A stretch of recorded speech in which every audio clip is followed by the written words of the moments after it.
ஒரு வாக்குறுதிக்கு என்ன மதிப்பு இருக்கு? யோசிச்சு பாருங்க. உங்க வாழ்க்கையோட கடைசி லட்சியம் என்னவோ அது கண்டிப்பா நிறைவேறும்னு ஒரு உத்தரவாதம் உங்க கைக்கு கிடைச்சா எப்படி இருக்கும்?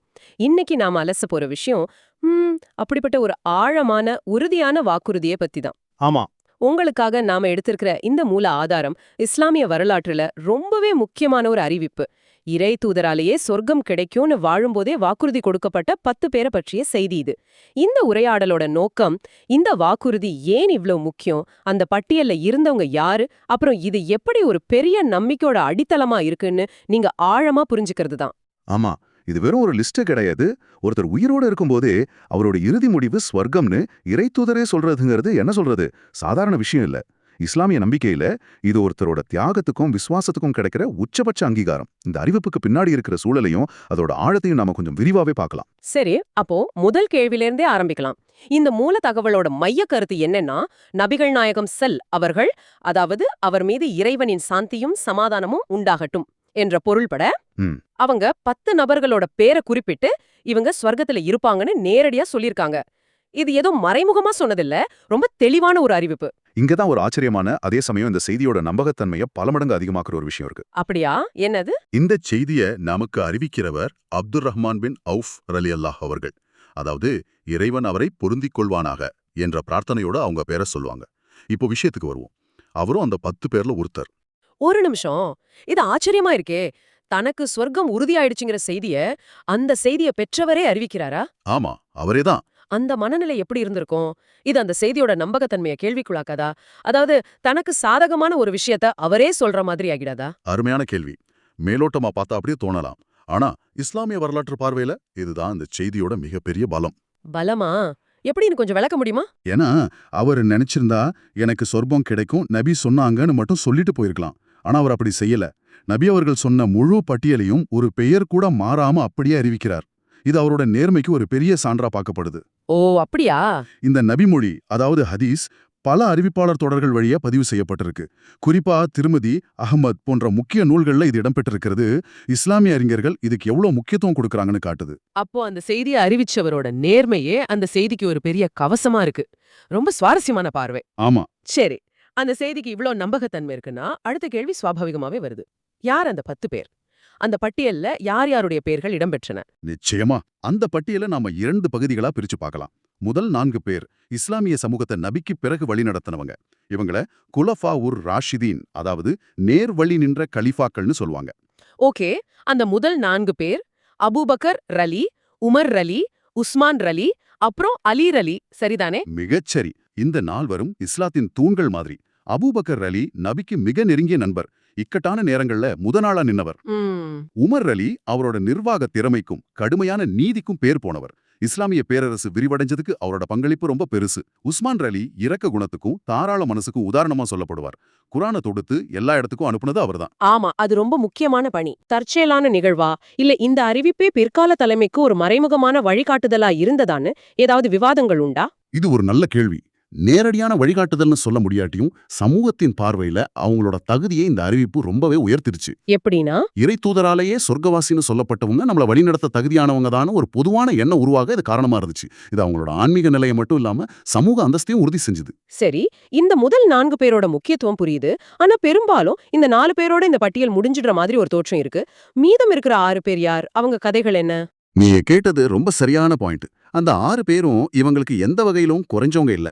ஒவ்வொருத்தருக்கும் ஒரு தனித்துவம் இருக்கு. ஓகே. 5வதா தல்ஹா ரலி. இவரை உயிருடன் நடமாடும் தியாகின்னு சொல்லுவாங்க. உயிருடன் நடமாடும் தியாகியா? ஆமா. ஏன்னா உஹுத் போர்ல நபி அவர்களை எதிரிகளோட அம்புகள் தாக்காம இருக்க தன் உடலையே கேடயமாக்கி கிட்டத்தட்ட 70 காயங்களை வாங்கினவர். 70 காயங்களா? ஆமா. அந்த போருக்கு பிறகு நபி அவர்கள் இவரை பத்தி சொல்லும்போது அப்படி சொன்னாங்க. நினைச்சு பார்க்கவே முடியல. உயிரோடு இருக்கும்போதே தியாகின்னு பட்டம். அடுத்து 6வதா ஜுபைர் ரலி.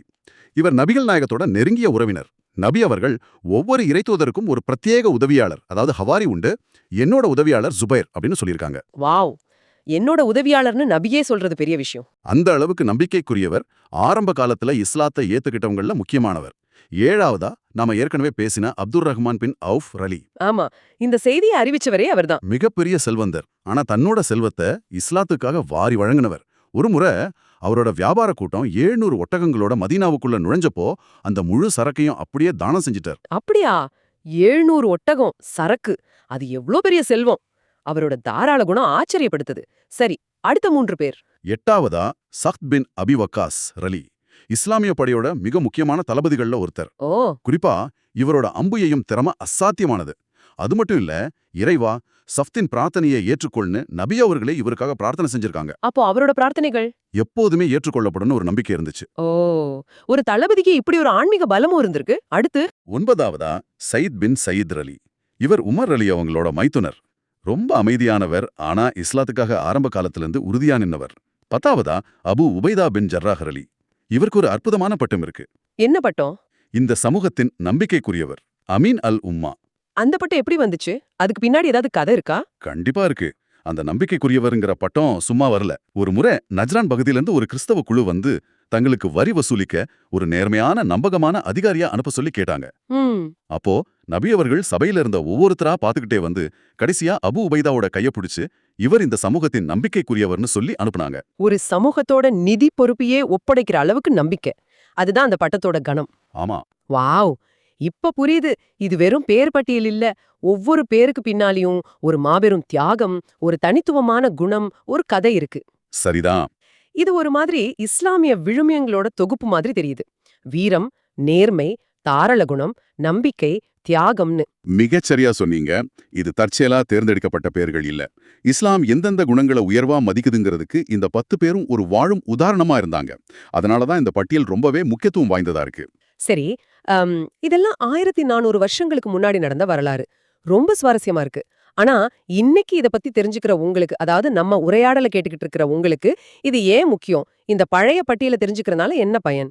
இதான் முக்கியமான கேள்வி. இந்த அறிவிப்பு வெறும் வரலாற்று பதிவா மட்டும் இல்லாம ஒரு வழிகாட்டுதலா, ஒரு நம்பிக்கையோட அடித்தளமா மாறுற இடம் இதுதான்.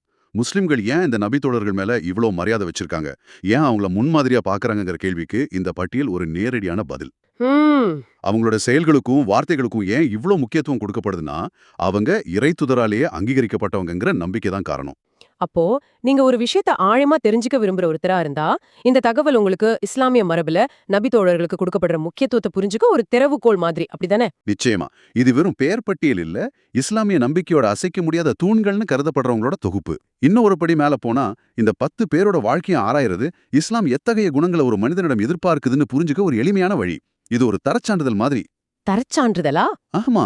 இந்த 10 பேரோட நேர்மை, தியாகம், இறைபக்தி, தைரியம், விசுவாசம் மாதிரியான குணங்கள் இறைவனாலேயே அங்கீகரிக்கப்பட்டுடுச்சுங்கிறதுக்கான சான்று இது. அதனால பிற்கால சந்ததியினர் யாரை பின்பற்றணும், யாருடைய வாழ்க்கையிலிருந்து பாடம் கத்துக்கணுங்கிறதுக்கு இது ஒரு தெளிவான வழிகாட்டியா அமையுது. ஆஹா, இந்த ஒரு சின்ன அறிவிப்பு ஒரு பெரிய நம்பிக்கையோட கட்டமைப்பு புரிஞ்சுக்க நமக்கு உதவுது. இது ஒரு வகையில ஆன்மீக சாதனைக்கான ஒரு ஹால் ஆஃப் ஃபேம் மாதிரி. அழகான வார்த்தை. ஆமா, அப்படின்னு சொல்லலாம். அந்த ஹால் ஆஃப் ஃபேம்ல இடம் பிடிக்க என்ன தகுதிகள் வேணும்னு தெரிஞ்சுக்க இவங்க வாழ்க்கையை திரும்பி பார்த்தாலே போதும். இன்னைக்கு ஸ்வர்க்கம் வாக்களிக்கப்பட்ட 10 நபி தோழர்கள் பத்தின ரொம்பவே முக்கியமான ஒரு அறிவிப்பை நாம ஆழமா அலசினோம். அபூபக்கர்ல இருந்து அபு உபைதா வரைக்கும் அந்த 10 பேரோட பெயர்களையும் அவங்க ஒவ்வொருத்தரோட தனித்துவத்தையும் நம்ம பார்த்தோம். குறிப்பா இந்த வாக்குறுதியா அவங்கள ஒருத்தரே அறிவிச்சது எவ்வளவு சுவாரஸ்யமானதுன்னு விவாதிச்சோம். இந்த மொத்த உரையாடலோட மைய கருத்து அந்த வாக்குறுதியில இருந்த உறுதித்தன்மை தான். ஒருவேளை சொர்க்கம் போகலாம் என்றும், நல்லவரா தெரிகிறார் என்றோ சொல்லப்படல. ஆமா, அது முக்கியம். அவர் சொர்க்கத்தில் இருப்பார் என்ற எந்த சந்தேகத்துக்கும் இடமில்லாத மிக தெளிவான உறுதியான வார்த்தை பயன்படுத்தப்பட்டிருக்கு. இந்த உறுதிதான் இந்த அறிவிப்புக்கு இவ்வளவு சக்தியை கொடுக்குது. இந்த உரையாடலை முடிக்கும்போது உங்களுக்காக ஒரு கேள்வியை விட்டுட்டு போறோம். யோசிச்சு பாருங்க, ஒருத்தரோட வாழ்நாள்லயே அவரோட பயணத்தோட கடைசி இலக்கு வெற்றிதான 100% உத்தரவாதம் கிடைச்சிட்டா அது அவரோட மிச்ச வாழ்க்கையை எப்படி பாதிக்கும்? நல்ல கேள்வி. அந்த உறுதி அவங்களோட செயல்களையும் முடிவுகளையும் சிந்தனைகளையும் எந்த அளவுக்கு மாத்திருக்கும்? அது அவங்கள இன்னும் ரொம்ப தைரியமானவங்களாவும், தாராள குணம் உள்ளவங்களாவும், நீதியை கடைபிடிக்கிறவங்களாவும் மாத்துமா? இல்ல இலக்கு ஏற்கனவே உறுதியாகிடுச்சுன்னு ஒருவித மெத்தன போக்க கொடுக்குமா? இந்த 10 நபித்தோழர்களோட மிச்ச வாழ்க்கைய இந்த வாக்குறுதி எப்படி செதுக்கியிருக்கும்? இத பத்தி சிந்திச்சு பாருங்க.